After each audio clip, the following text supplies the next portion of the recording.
अस्सलाम वालेकुम एवरीवन। कैसे हैं आप सब लोग और कैसी जा रही है आपकी preparation? Again I am with सीकिन राइस welcoming you all in a new discussion of physical chemistry quiz. इस क्विज के अंदर कंप्लीट फिजिकल केमिस्ट्री को हम एमसीक्यूज फॉर्म में डिस्कस करेंगे। How is this possible?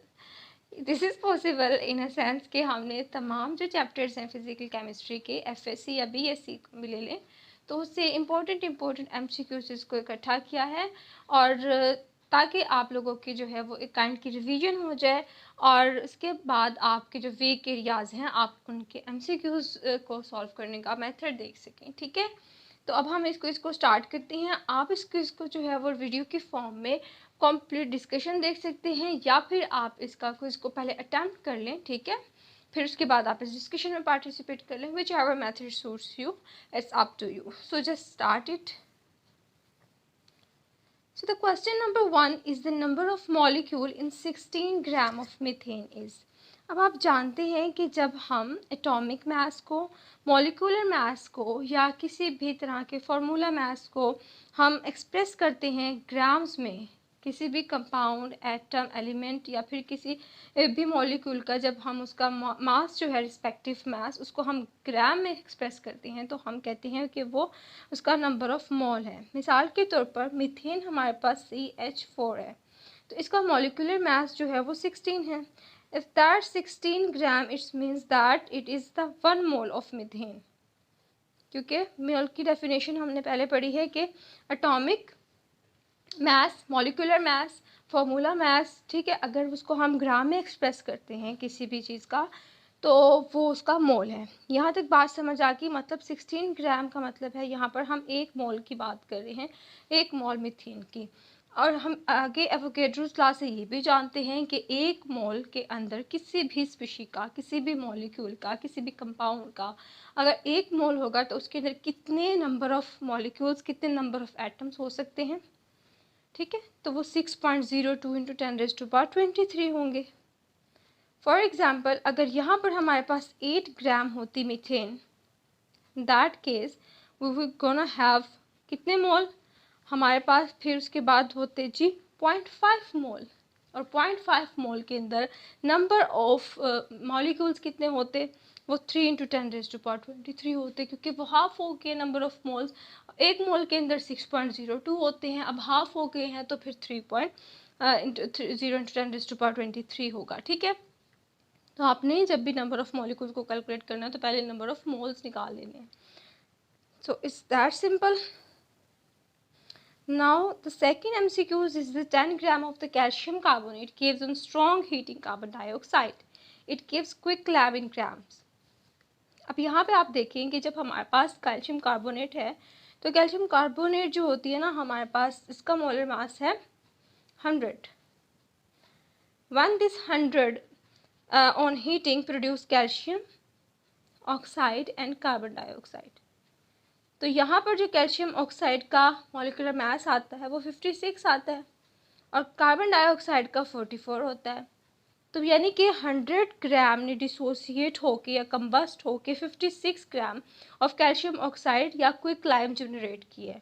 अगर यहाँ पर 10 ग्राम हो तो क्या होगा जी, 10 ग्राम हो तो हम इसके पास, हमारे पास आंसर आ जाता है 5.6 ग्राम।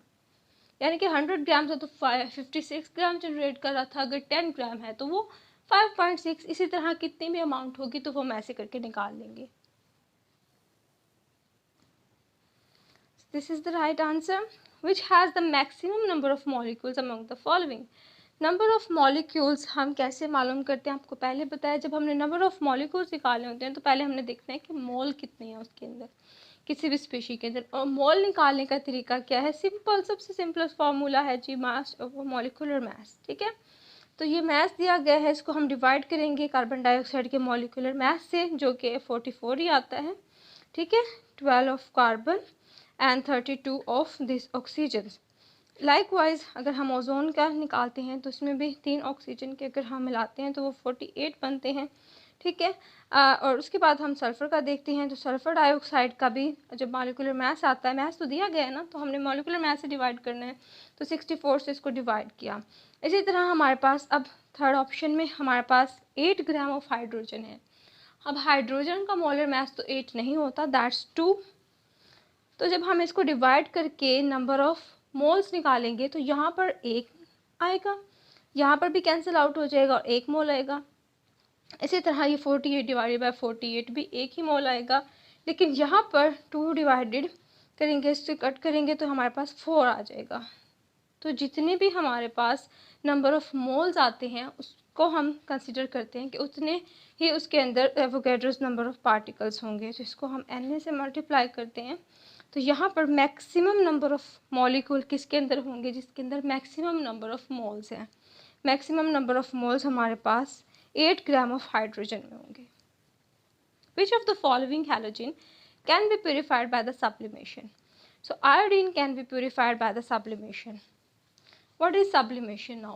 Sublimation is a process in which a solid directly converts into the gas without being converted into liquid state first. So मतलब वो पहले liquid में नहीं आएगा, it will directly convert into gas.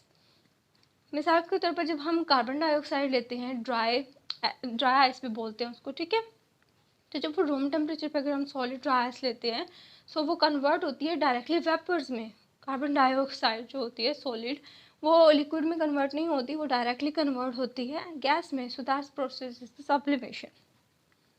The number of electrons in के 19, मतलब ये पूछ रहे हैं कि पोटाशियम के इस के अंदर फर्स्ट इसकी ऑक्सीडेशन स्टेट यहाँ पर चेंज हो गई है। अब जानते हैं कि एटॉमिक नंबर जो होता है हमारे पास इसका 19 है। जितना एटॉमिक नंबर होता है, ठीक है, उतने उसके अंदर इलेक्ट्रॉन्स होते हैं, तो इट वुड बी 19। बट यहाँ पर 1 नेगेटिव है, means it has gain 1 electron. तो अब कितने बनेंगे इसके पास number of electrons? Number of electrons would be 20। That's the right answer. The species potassium and fluorine are called the isoster, isobar, isotone, isodiapher। अच्छा, इस क्वेश्चन को अब हम सॉल्व करते हैं। आइसोस्टर्स क्या होते हैं? आइसोस्टर्स वो तमाम होते हैं एलिमेंट जिनका बैलेंस कॉन्फ़िगरेशन सेम होती है, मतलब नंबर ऑफ इलेक्ट्रॉन्स जिनके पास सेम होते हैं। तो ऐसी स्पीशीज़ क्या करेंगी? Similar kind of chemical and physical properties show करेंगे। आप जानते हैं ना कि जो केमिकल प्रॉपर्टीज़ होती हैं they are directly link to the valence electrons. जिनका बैलेंस शेल कॉन्फ़िगरेशन सेम होती है they show similar kind of electronic properties, chemical properties, ठीक है। तो वो आइसोस्टर्स होते हैं। Isobar have the same number of nucleons. इसी तरह isotones have the same number of the neutrons. Likewise अब हम आइसोडायफर्स देख लेते हैं। आइसोडायफर्स क्या होते हैं? जिनके अंदर difference of the number of neutrons and number of protons same आता हो, ठीक है, उनको हम आइसोडायफर कहते हैं। अब हम यहाँ पर देखते हैं कि क्या यहाँ पर हमारे पास ये डिफरेंस सेम आता है या नहीं आता। तो लेट्स सी, जब हम 39 में से 19 माइनस करते हैं फॉर पोटाशियम, तो नंबर ऑफ न्यूट्रॉन्स हमारे पास कितने आते हैं? इस केस में हमारे पास नंबर ऑफ न्यूट्रॉन्स 20 आते हैं। जब हम फ्लोरीन के केस के अंदर 19 माइनस 9 करते हैं तो नंबर ऑफ न्यूट्रॉन्स हमारे पास कितने आते हैं? 10 आते हैं, ठीक है। ये हमारे पास नंबर ऑफ न्यूट्रॉन्स आ गए। पोटाशियम के लिए 20 और पोटाशियम के लिए 20 हो गए, और फ्लोरीन के लिए हमारे पास आ गए थे 10, ठीक है। अब हमने आइसोडायफर को कहा क्या है कि आइसोडायफर क्या होते हैं? जिसके अंदर number of neutrons minus number of proton equal हों।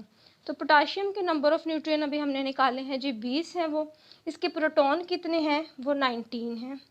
इसी तरह हमारे पास फ्लोरीन के हमने निकाले हैं, तो फ्लोरीन 10 में से हमने देखना है जी इसके नंबर ऑफ प्रोटॉन्स कितने हैं। आप प्रोटॉन यहाँ पे आप देख सकते हैं फ्लोरीन के 9 हैं। दोनों को अगर हम माइनस करें, 20 में से 19 निकालें for potassium, that would B, कितने बचेंगे? 20 में से 19 निकाल देंगे, एक ही बचेगा ना, ठीक है। और यहाँ पर भी 10 में से 9 एक, तो these species have the same difference of the neutron minus proton, इसी वजह से हम इनको आइसोडायफर कहेंगे। सो that's the correct answer over here. What is the magnetic quantum number of the orbital 2pz? In that case, we will say that magnetic quantum number for the 2pz. अब आप देख सकते हैं कि for p we have 3 possibilities: +1, 0, -1. So if we're taking the z axis as the internuclear axis, then we would say that it would be 0. We will consider it as 0. Okay. The lowest kinetic energy of an electron in 3-dimensional cubic box is given by. तो यहाँ पर ये तो हो गई cheating, यहाँ पे आपको नज़र आ रहा है आंसर एक्चुअली।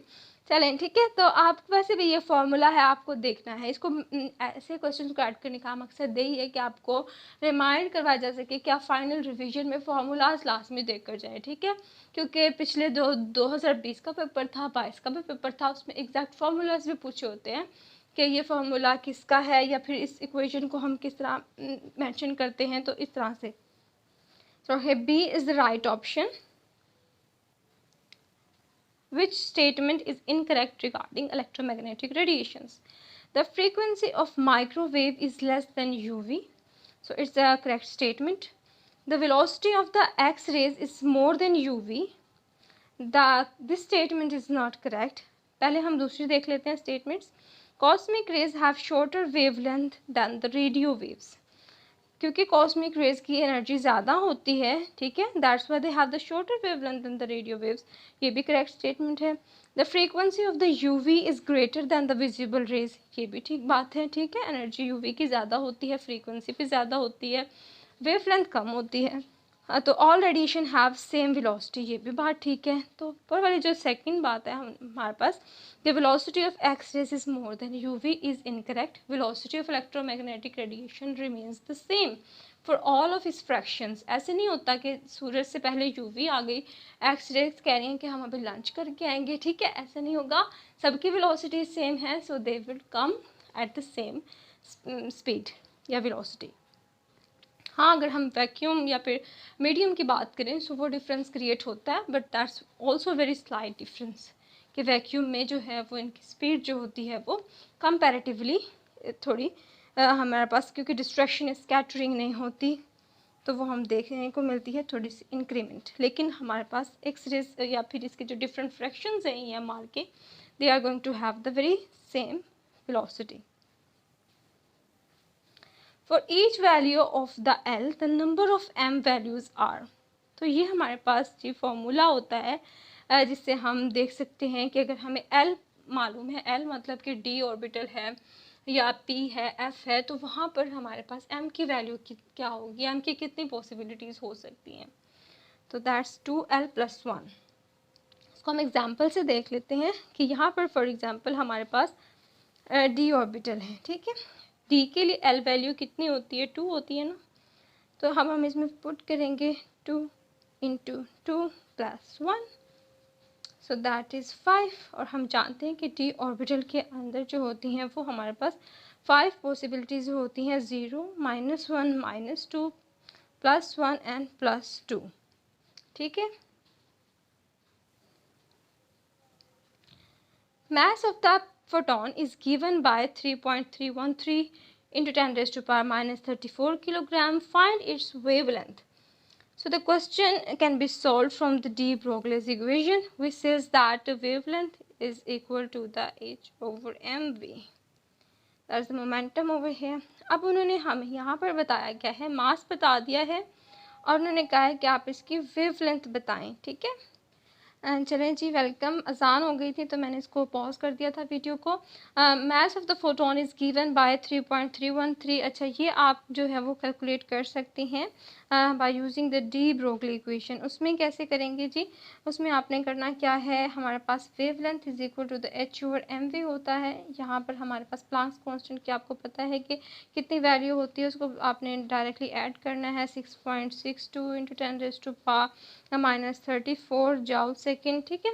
तो उसके बाद आपने इसको डिवाइड कर देना है। मैथ इन्होंने ये दिया हुआ है, आपने यहाँ पे ये मैथ ऐड करना है। उसके बाद वेलोसिटी आपको पता है इलेक्ट्रो में फोटोन की कितनी होती है, ठीक है, 3 × 10⁸ होती है, ठीक है। आप ये सारी चीज़ें जब ऐड करेंगे तो आंसर हमारे पास 0.67 एंगस्ट्रॉन आ जाएगा। So you can also calculate it by yourself as well. अब हम चलते हैं the energy of the first orbit in the hydrogen atom. अब उन्होंने कहा है कि आप हाइड्रोजन एटम के फर्स्ट ऑर्बिट की एनर्जी निकालें। तो यहाँ पर हम एनर्जी निकाल सकते हैं बाय यूजिंग द फॉर्मूला तो हमारे पास n कोई भी ऑर्बिटल हो उसकी एनर्जी निकालने के लिए जो फार्मूला है ये हमारे पास आ जाता है -RH/n का स्क्वायर। ये हमारे पास जो होता है RH is a Rydberg constant और इसकी जो वैल्यू है हमारे पास वो 2.18 इंटू 10⁻⁻18 है और यहाँ पर माइनस ऑलरेडी ऐड है और ये 2 इंटू 2.18 इंटू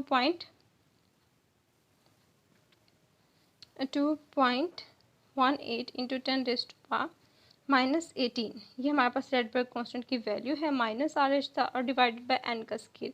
यहाँ पे हाइड्रोजन एटम के फर्स्ट ऑर्बिट की बात हो रही होती है तो 1 का स्क्वायर कुछ भी वैल्यू ऐड नहीं करेगा और आंसर हमारे पास यही रहेगा, ठीक है। अगर यहाँ पर सेकेंड ऑर्बिट होता तो हमने इसको सेकेंड ऑर्बिट मेंशन करके इसका स्क्वायर करना था और उसके रिस्पेक्टिव हमने आंसर कैलकुलेट करना है। सो अभी ऐसा कुछ भी नहीं होगा, तो यहाँ पर इसका जो एग्जैक्ट आंसर होगा that would be B. Now move towards the next one. When an electron jumps from third orbit to second orbit, which series of the spectral lines are obtained? अब यहाँ पर आपने ये पढ़ा होगा, ठीक है। इसमें क्या होता है कि अगर किसी भी हायर ऑर्बिट से फर्स्ट ऑर्बिट के अंदर इलेक्ट्रॉन जंप करता है तो जो रेडिएशन निकलती हैं तो वो किस सीरीज़ की होती हैं? फर्स्ट में जब आता है that is the layman series कहते हैं हम उसे। जब सेकंड किसी भी हाई ऑर्बिट से जब सेकंड में आता है, यहाँ पे n जो है वो 1 के इक्वल करें आप और यहाँ पर 2 करें, ठीक है। जब सेकंड में आएगा किसी भी हायर से तो वो बार्मर सीरीज़ होगी।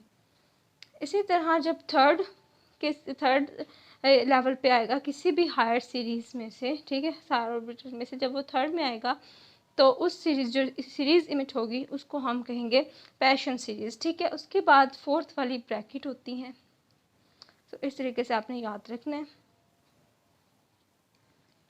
Frequency is the minimum frequency required to eject an electron when a photon hits the metal surface. अच्छा, उन्होंने कहा वो फ्रीक्वेंसी जो कि रिक्वायर होती है to eject electron when photon hits the metal surface. इन फोटो इलेक्ट्रिक इफेक्ट में भी आपने इसको पढ़ा है, that is the threshold frequency. For 1 mole of an ideal gas, total kinetic energy will be 3/2 RT। ये अगेन एक्सप्रेशन है, मैंने फिर भी आपसे कहा था कि एक्सप्रेशन आपने लाजमी सारे करने हैं। Which of the following expression not represent mean square velocity? अब यहाँ पर जो है वो सारे एक्सप्रेशन ना इंटरलिंक्ड हैं आपके, ठीक है। 3RT/m, जब हम 3RT3 का अंडर रूट करते हैं तो 1.73 आता है। ये सेकंड एक्सप्रेशन भी इस हिसाब से ठीक है, ठीक है। फिर उसके बाद हमारे पास एक पॉसिबिलिटी होती है कि PV=RT भी होता है, ठीक है। हम पढ़ते हैं ना PV=RT in general gas equation, तो वहाँ से उन्होंने RT को रिप्लेस करके PV डाल दिए थर्ड में। Again it's the right thing to do, किया जा सकता है, ठीक है। उसके बाद थर्ड में इन्होंने क्या किया है कि जो लोअर वॉल्यूम ऐसे था 3 × V में। अब आप जानते हैं डेंसिटी का फार्मूला क्या होता है। डेंसिटी हम किसे कहते हैं? मास पर यूनिट वॉल्यूम को कहते हैं ना डेंसिटी, ठीक है।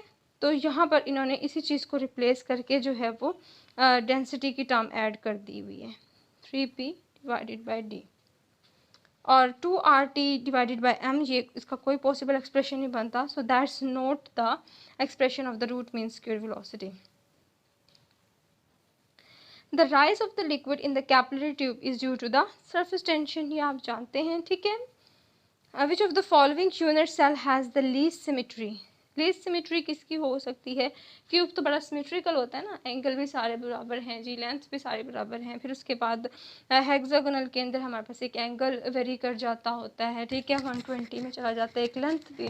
तो बाकी हमारे पास ट्राइक्लिनिक एक ऐसी चीज़ है, यानी कि एक ऐसी हमारे पास सेल का यूनिट है जिसके अंदर सारी चीज़ें ही एक दूसरे के साथ मैच नहीं करती।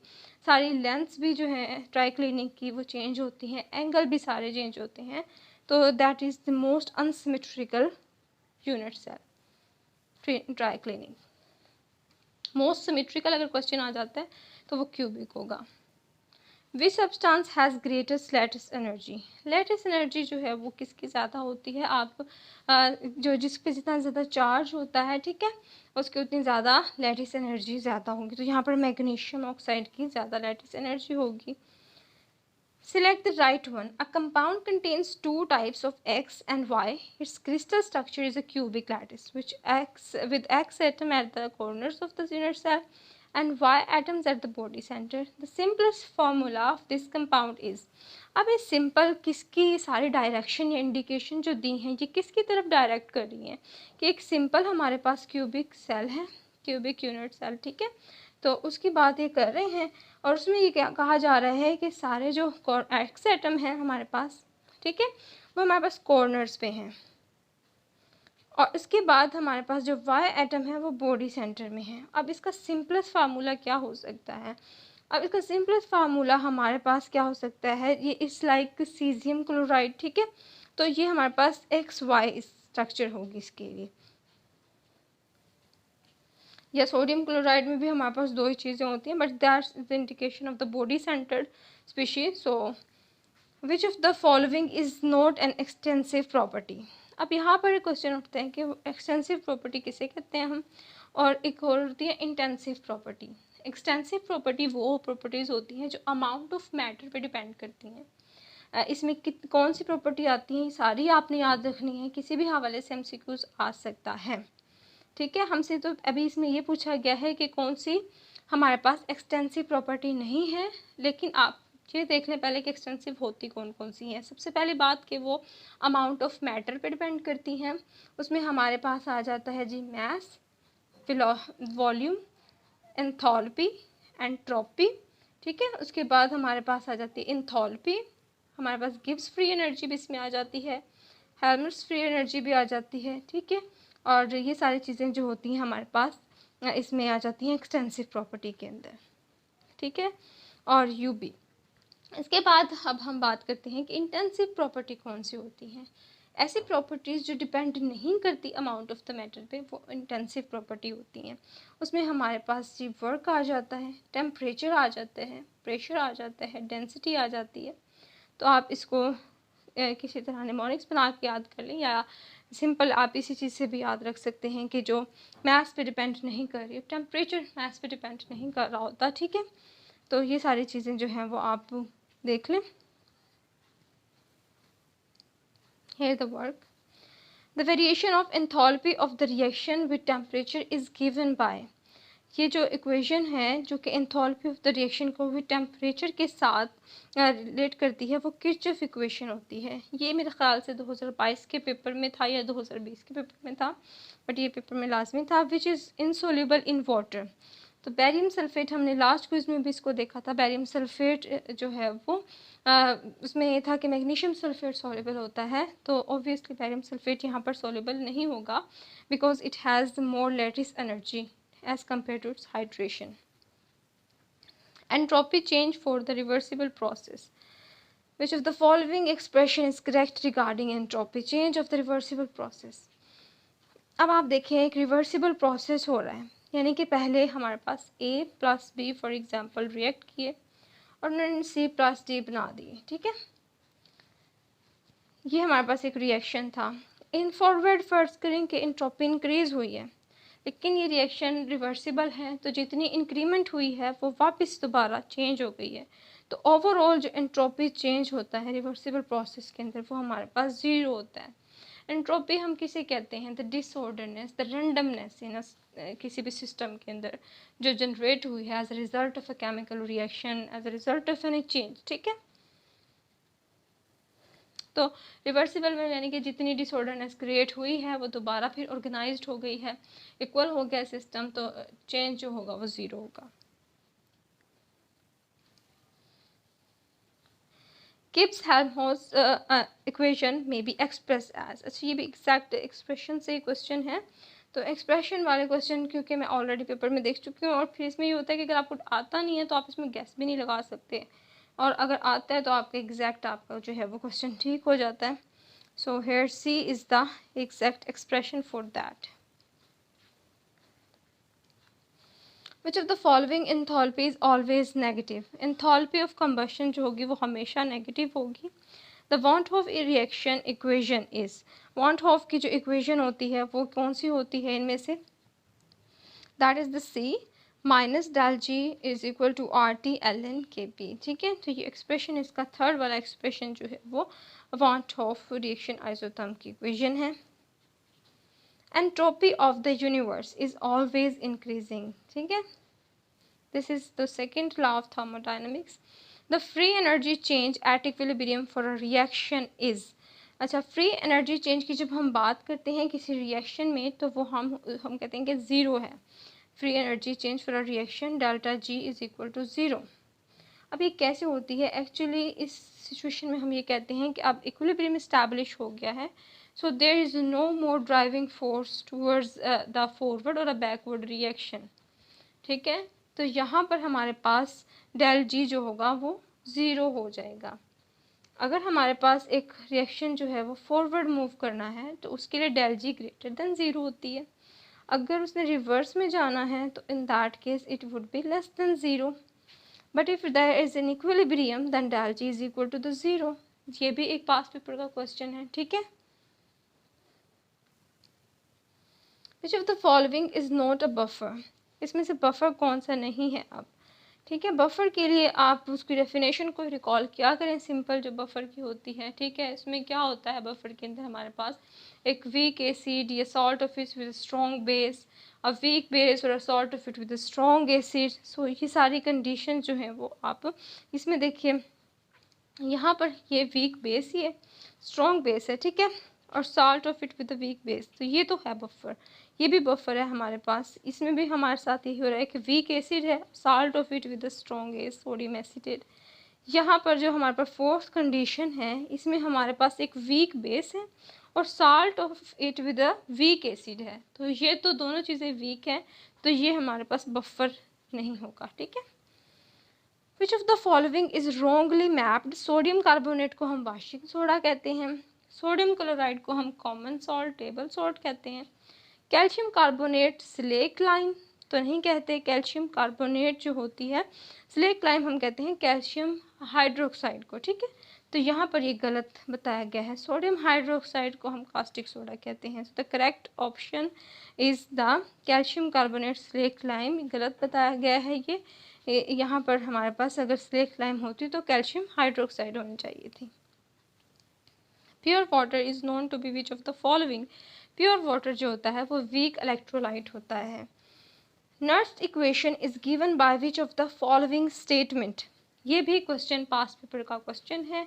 एग्जैक्ट एक्सप्रेशन मैंने आपसे कहा है कि फिजिकल केमिस्ट्री से पूछ ले जाते होते हैं, और जो मेजर बहुत इंपॉर्टेंट इक्वेशंस है ना वो ख़ास तौर पर। तो हमारे पास इसका राइट एक्सप्रेशन जो है वो फर्स्ट एक्सप्रेशन है। The pH of the neutral solution at 100 degree centigrade when Kw is equal to। अच्छा, इसको अब हम सॉल्व करते हैं कि जब हमारे पास इन्होंने कहा है कि dissociation constant for water is 1.0 into 10⁻⁻12 है। ठीक है, अच्छा, डिसोसिएशन कांस्टेंट का अब यहाँ पे हम इसको ओपन करके लिखते हैं। डिसोसिएशन कांस्टेंट का मतलब क्या होता है वाटर के? इसका मतलब है कि इसके अंदर हाइड्रोजन और OH, ठीक है, डिसोसिएटेड फॉर्म में हमारे पास है। इन्होंने ऑलरेडी हमें बता दिया है कि जो डिसोसिएशन कांस्टेंट है वो हमारे पास इतना है। ठीक है, अब इसका डिसोसिएशन कांस्टेंट में हम pH की बात करें, वो हमारे पास मतलब हमने हाइड्रोजन के हिसाब से इसको देखना है। So we will take it here 2 and consider it as a H as well. तो अब हमने इस चीज़ को समझ आ रही है आप लोगों को? जो भी राइटिंग का इशू है बस आप उसको इग्नोर कर दें। ठीक है, अब हमारे पास इसको 2 के हिसाब से करेंगे तो ये 6 हो जाएगा। 2 को इधर से हम कट करेंगे तो हाइड्रोजन आयन जो है वो हमारे पास की कंसंट्रेशन आ गई है 1 इंटू 10⁻⁻6। ये चीज़ अब आप याद रखें। हम इसको आगे फर्दर सॉल्व करते हैं। अच्छा, मैं ऊपर ही सॉल्व कर लेती हूँ इसको ताकि आपको याद रहे। यहाँ पर हमारे पास हाइड्रोजन आयन कंसंट्रेशन आ गई है जी, लेकिन अब हमने pH को मालूम करना है। pH को हम कैसे मालूम कर सकते हैं? इस minus log of hydrogen ion concentration, यही होती है ना। अब माइनस लॉग में हमने देखना है कि हाइड्रोजन की कंसंट्रेशन कितनी थी, वो थी 1 इंटू 10⁻⁻6 जो अभी हमने निकाल ली है। ये चीज़ hope you are getting it right. अब हम जब इसको सॉल्व करते हैं तो आप सब जानते हैं माइनस माइनस जब इधर आ जाता है तो ये +6 हो जाएगा। log 10 पीछे रह जाएगा और log 10 इज इक्वल टू 1 होता है। 6 इंटू 1 इज इक्वल टू 6। ठीक है, तो इसका राइट ऑप्शन क्या होगा, हमारे पास 6 होगा। सबसे पहले डिसोसिएशन कांस्टेंट ऑफ वाटर से हमने हाइड्रोजन आयन कंसंट्रेशन निकालनी है, फिर उस हाइड्रोजन आयन कंसंट्रेशन से हमने पीएच को फाइंड आउट कर लेना है। The normality of 2.3 molar sulphuric acid solution is. अब यहाँ पर नॉर्मेलिटी जो होती है, सिंपली हमने उसको उसके साथ नंबर ऑफ उसके रिप्लेसेबल हाइड्रोजन से मल्टीप्लाई कर देना है। यहाँ पर हमारे पास 2.3 को हम मल्टीप्लाई करेंगे 2 से, because there is a number of replaceable hydrogen 2 हैं, तो इसका जो आंसर आ जाता है वो हमारे पास, इसका आंसर आ जाएगा सी जब आप इसको कैलकुलेट करेंगे। ठीक है, तो that is the right option over here. The second order rate constant has unit. तो आप सिंपल रेट कांस्टेंट के यूनिट जानते हैं क्या होते हैं। सिंपल रेट कांस्टेंट के मोल, नंबर ऑफ मोल पर डीएम क्यूब, ठीक है, पर सेकेंड, ये होते हैं। जब हमने किसी भी ऑर्डर का निकालना होता है तो हमने क्या करना होता है, 1 माइनस एन करना होता है। इस केस में हमारे पास एन की जगह क्या है, सेकेंड ऑर्डर का पूछ रहे हैं वो, तो हम मोल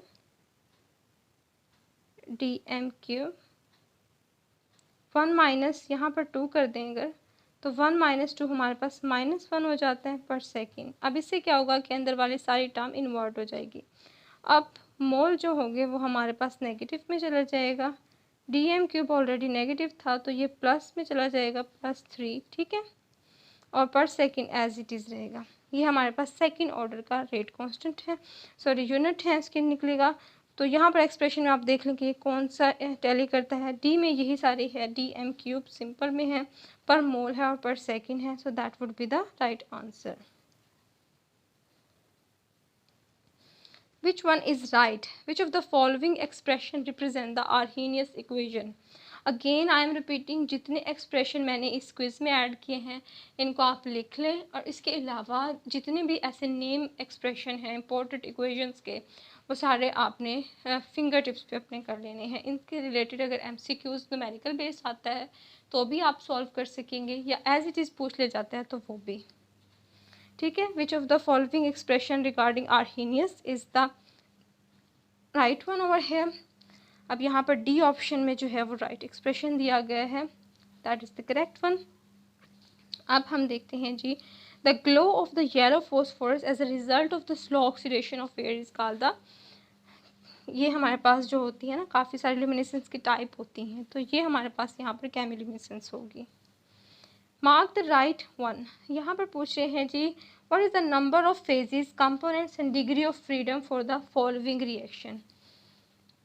डिग्री ऑफ फ्रीडम का फार्मूला आप सब जानते हैं, that is the F is equal to the what is the formula exactly, C minus P plus 2, ठीक है। ये हमारे पास डिग्री ऑफ फ्रीडम हम इसे कैलकुलेट करते हैं।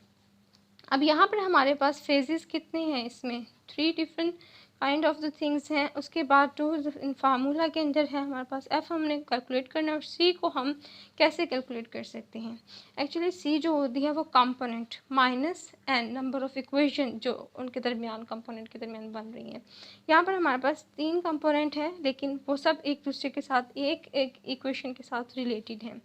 तो जो इसका फार्मूला होता है कंपोनेंट को निकालने का वो यही होता है, ठीक है। इससे हम 3 - 1 करेंगे तो हमारे पास आंसर 2 आ जाता है। तो यहाँ पर 2 हमने ऐड करना है जब हम इस ओवरऑल को सॉल्व करते हैं, ठीक है। तो हमारे पास इस एक्सप्रेशन को सॉल्व करने के बाद F की वैल्यू आ जाती है जी 1, यानी कि हमारे पास P is equal to 3, C is equal to 2 and F is equal to 1 हो जाएगा। Point out correct statement. Freundlich absorption equation is purely empirical formula. Freundlich equation is valid over certain range of pressure only. The constant K and N vary with temperature, and apart from that all of the above. So what is the right option over here? Freundlich absorption equation जो है वो purely empirical formula है, that is right thing, ठीक है। ये equation एक certain pressure range पर ही valid होती है, ये भी ठीक है। The constant K and N vary with temperature, that is also the correct thing. So इसकी सारी ही जो है इससे रिलेटेड स्टेटमेंट वो सारी राइट हैं। Most effective coagulant for the arsenious sulphide sol is, अच्छा, कोगुलेंट अब कौन सा बेस्ट कोगुलेंट होता है?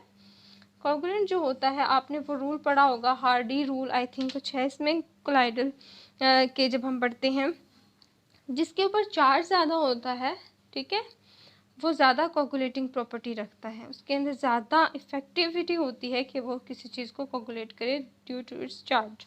तो यहाँ पर एल्यूमिनियम 3 पॉजिटिव में होगा, that's why it would be the effective most in coagulation of the arsenious sulfide salt. Mark the right one. At standard temperature and pressure, the order of the mean square velocity of molecule is. अच्छा जी, अब हम देखिए mean square velocity का जब आप expression देखते हैं तो आप देखते हैं that is inversely related to the molar mass. अब हम HCl का और इन सब का देखते हैं तो HCl जो होता है वो सबसे ज़्यादा मॉलिकुलर मास होता है HCl का, ठीक है, एज़ कम्पेयर टू हाइड्रोजन। फिर उसके बाद HCl के बाद ऑक्सीजन एंड नाइट्रोजन, जिसका जितना ज़्यादा मॉलिकुलर मास होगा वो उतना ही स्लो, मोलर मास जिसका ज़्यादा है उतना ही उसकी स्पीड कम होगी। ये हमारे पास तो टेम्परेचर और प्रेशर तो है ही स्टैंडर्ड। अब किस चीज़ ने वेरी करना है, इनके मोलर मास से वेलोसिटी पे क्या इफेक्ट होता है वो देखना है। तो जिसका मास ज़्यादा है वो उतना स्लो होगा, तो इस लिहाज से आप देखें HCl जो होगा वो सबसे ज़्यादा स्लो होगा, ठीक है। उसके बाद हमारे पास ऑक्सीजन, फिर नाइट्रोजन और फिर हाइड्रोजन। तो ये एक्सप्रेशन हमारे पास किस में ठीक दिया गया है, डी में ठीक दिया गया है कि सबसे स्पीड में हाइड्रोजन है, ठीक है, उसके बाद नाइट्रोजन है, उसके बाद ऑक्सीजन है, उसके बाद HCl है, क्योंकि हाइड्रोजन सबसे लाइटेस्ट है। In electrolysis of the brine solutions, an electron is lost by which one of the following? अच्छा जी, तो हमारे पास आप जानते हैं कि इलेक्ट्रॉन की जब जहाँ पे लॉस होगा इलेक्ट्रॉन, वहाँ पे क्या हो रही होगी, ऑक्सीडेशन हो रही होगी। ऑक्सीडेशन होती है एनोड पे, तो हमारे पास क्लोराइड जो होगा वही जाएगा एनोड पे, being negative it's reach towards anode, वहाँ पर ये अपना इलेक्ट्रॉन दे देता है, ठीक है। And in that case the electrolysis of brine solution, electron is lost by chlorine atom at the anode. Correct relation. What is the relationship of the free energy change and EMF of a cell? That expression is 40 for जो हमारे पास ये question है इसमें देखिए फिर expression, और ये भी इम्पोर्टेंट एक्सप्रेशन है कि जिसमें हमने EMF के साथ गिब्स फ्री एनर्जी को रिलेट करना है। तो यहाँ पर हमारे पास सेकंड एक्सप्रेशन इसका करेक्ट एक्सप्रेशन है, विच of the following forms monomolecular layer. अब केमिस ऑप्शन में भी ये होता है, लैंगमुइर भी हमारे पास जो है वो मोनो ऑब्जॉर्प्शन को डील करता है, तो ये ऑल इसके आंसर होंगे ठीक। Which has the maximum bond length, maximum bond length इनमें किस में होगी, जिसका साइज़ ज़्यादा होगा।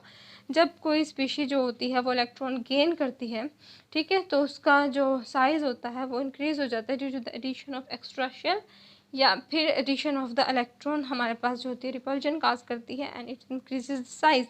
ये नॉर्मल है हमारे पास। यहाँ से और भी इलेक्ट्रॉन जा चुके हुए हैं, तो जब बॉन्ड बनेगा दो ऐसे ऑक्सीजन के दरमियान जिन्होंने इलेक्ट्रॉन लिए हुए हैं, सो उनका साइज ज़्यादा होगा, that why the bond length would be higher in this case. Maximum lone pair which chlorine atom, lone pair जो है वो इनमें से किसके पास ज़्यादा होंगे, ठीक है। तो आपको इसके इसकी स्ट्रक्चर बना के देखते हैं। यहाँ पर हमारे पास एक एक्सप्रेशन है HOCl। यहाँ पर क्लोरीन के पास कितने हैं, 3 लोन पेयर हैं इस एक्सप्रेशन के अंदर। अब हम HClO2 में देख लेते हैं, HOClO2, यहाँ पर इसके पास एक ही लोन पेयर है HClO2 के अंदर। और जब हम 3 में जाते हैं, सॉरी ये हमारे पास HClO3 बन गया है, ठीक है। जब हम HClO2 की बात करते हैं, इसके हम यहाँ पर ले लेते हैं HCHO, ये हमारे पास बन गया है जी HClO2। तो इसमें यहाँ पर हमारे पास कितने बॉन्ड बना चुके हैं क्लोरीन, 1 2 3, और इसके आउटर मोस्ट शेल में हमारे पास कितने इलेक्ट्रॉन्स होते हैं, 7 होते हैं। 3 इसने ऑलरेडी बना दिए हैं, तो यहाँ पर 2 लोन पेयर हैं। सिंपल जो हमारे पास HClO था उसके अंदर 3 थे, और इसके अंदर हमारे पास 2 हैं, और HClO3 के अंदर हमारे पास 1 है, और HClO4 के अंदर यह कोई भी हमारे पास अवेलेबिलिटी नहीं होगी यहाँ पर। ठीक है, इस तरह से स्ट्रक्चर होगी और कोई लोन पेयर नहीं होगा। इसमें स्ट्रक्चर में हमारे पास मैक्सिमम 3 लोन पेयर हैं, इसमें हमारे पास 2 हैं, इसमें हमारे पास 1 है और इसमें 0 है। तो हमारे से क्वेश्चन में क्या पूछा है, maximum lone pair on which chlorine, so it will be the second option जिसमें हमारे पास मैक्सिमम लोन पेयर है। Hybridization of carbon in SCO3, इसमें हमारे पास क्या हाइब्रिडाइजेशन है सेंट्रल कार्बन की, इसको भी आप स्ट्रक्चर बनाकर देखें, ठीक है। So that is the structure of this, और यहाँ पर कार्बन जो है वो एक ऑक्सीजन के साथ डबल बॉन्ड बना रहा है, इसकी हाइब्रिडाइजेशन यहाँ पर sp2 होगी, ठीक है। विच फॉलोज ऑक्टेट रूल, अच्छा, जब आपने ये देखना होता है कि कौन सी स्पीशी ऑक्टेट रूल को फॉलो कर रही है और कौन सी नहीं कर रही, एंड दैट केस आप क्या करते हैं, आप इस फार्मूले से भी देख सकते हैं, ठीक है। ऑक्टेट को यहाँ से स्टार्ट लेते हैं। ऑक्टेट को जो फॉलो करने के लिए हम देख सकते हैं, सबसे पहले आपने करना क्या है, 2 से आपने इसको मल्टीप्लाई करना है, और जितनी भी कोई स्पीशी जो है वो कोई एलिमेंट जितने बॉन्ड बना रहा है, पहले आपने उसके बॉन्ड लिखने हैं, उसको माइनस कर देना है, उसके पास कितने लोन पेयर हैं। इससे आप देखेंगे कि वो ऑक्टेट रूल को फॉलो कर रही है नहीं, in a form of the formula, ताकि आप क्विक कर सकें। अब यहाँ पर फॉस्फोरस पेंटाक्लोराइड हमारे पास 5 जो है वो बॉन्ड बना रही है, और उसके पास लोन पेयर कितने हैं जी, 0 लोन पेयर हैं, ठीक है, 0 लोन पेयर है इसके पास, और ये 5 बॉन्ड बना रही है। जब हम इसको सॉल्व करते हैं तो टोटल इसके पास 10 इलेक्ट्रॉन है अब, और 10 इलेक्ट्रॉन आउटर मोस्ट में होंगे, तो वो ऑक्टेट को फॉलो नहीं कर रही होगी, तो PCl5 तो हमारे पास ऑक्टेट को फॉलो नहीं कर रही। अब इसी तरह हम PCl3 देख लेते हैं। PCl3 3 बॉन्ड बना रही है, लोन पेयर इसके पास 1 है, ठीक है। और अब हमारे पास हमने इसको 2 से कर देना है multiply, 3 - 1 would be 2, 2 into sorry यहाँ पर एक्चुअली में प्लस होगा, ठीक है। तो यानी कि इस लिहाज से यहाँ पर 3 + 1 होगा तो 4 हो जाएगा, 4 × 2 करेंगे तो हमारे पास 8, तो ये हमारे पास फॉलो कर रही है। और आगे हमारे पास आ जाती है जी सल्फ़र डाइऑक्साइड, इसमें भी हम देख लेते हैं। तो फार्मूला क्या है, 2 × जितने वो बॉन्ड बना रही है और जितने उसके पास लोन पेयर हैं उसको हमने प्लस कर देना है। बॉन्ड सल्फ़र हमारे पास यहाँ पर 4 बॉन्ड बना रही है, किस तरह 4 बनाएगी, इस तरह करके 4 बनाएगी, ठीक है। यहाँ हमारे पास सल्फ़र जो है वो 4 बॉन्ड बना रही है, और उसके पास जो लोन पेयर है सल्फ़र के पास, अब हम वो 1 है हमारे पास लोन पेयर, और 4 + 1 5, 5 × 2 would be 10, so here would be the 10, and it's again not following the octet rule. तो बस आपने किसी भी मॉलिक्यूल का क्विकली निकालना हो तो स्ट्रक्चर से देखिए, आपको पता चल जाता है कि वो कितने बॉन्ड बना रही है, उसके बाद आपको उसके लोन पेयर का भी पता होता है। तो यहाँ पर PCl3 would be the right answer, ठीक है। उसके बाद हम चलते हैं जी लास्ट क्वेश्चन पे, that is the in mass spectrometry separation of ions is based on the mass to charge ratio. ये भी लास्ट क्वेश्चन था, लास्ट ईयर ये क्वेश्चन था 2022 के पेपर में। So that's the whole quiz of yours. Now good luck for your exam, if I get more time I will upload more quizzes. Okay जी, अल्लाह हाफिज़।